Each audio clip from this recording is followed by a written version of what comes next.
4 mars 2018 à Salisbury, dans le sud de l'Angleterre. L'ancien agent du renseignement russe Sergueï Skripal et sa fille Yulia sont victimes d'une tentative d'empoisonnement. Tous les yeux se tournent vers Moscou. C'est le début d'une enquête menée en commun par les services de renseignement français, suisses et britanniques, comme le révèle Jacques Folloroux du journal Le Monde. C'était la première fois depuis la Seconde Guerre mondiale qu'il y avait une attaque chimique menée, si vous voulez, commanditée par un autre État, sur un sol étranger, en l'occurrence l'Angleterre. Et il y a eu une réaction un peu de solidarité, en particulier entre la France, la Grande-Bretagne et la Suisse, et leurs alliés, notamment les Américains, pour dire là il y a une ligne rouge qui a été franchie et on ne peut pas l'accepter. Une liste de 15 personnes, membres d'une unité spéciale russe, ressort de cette traque.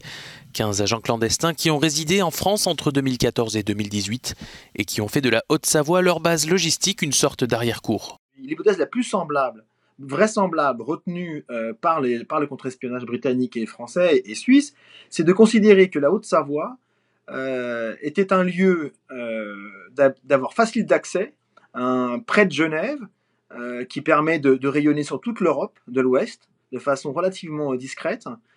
C'est également un endroit qui est aussi fréquenté par de nombreux Russes. On pense à Megève, Chamonix, Annemasse, Genève est tout proche évidemment. Et puis il y a aussi une autre raison, c'est-à-dire que il y a peut-être eu aussi un choix d'opportunité, c'est-à-dire que à ce jour, on a le contre-espionnage français en particulier n'a retrouvé aucune opération clandestine entre 2014 et 2018.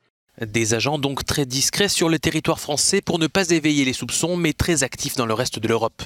Le Royaume-Uni, la Bulgarie, la Moldavie et le Monténégro ont été ciblés par ces hommes, qui semblent désormais faire preuve de discrétion. Vous avez un certain nombre de membres de cette liste qui sont visés par des mandats d'arrêt européens. Et enfin, et vous avez en effet un certain nombre de ces personnes dont les noms ont été diffusés dans le débat public via des journaux dont le nôtre.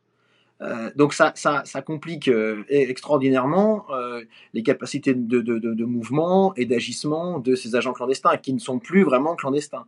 Donc ce service visiblement a dû être mis en sommeil, en tout cas doit être en phase de réorganisation.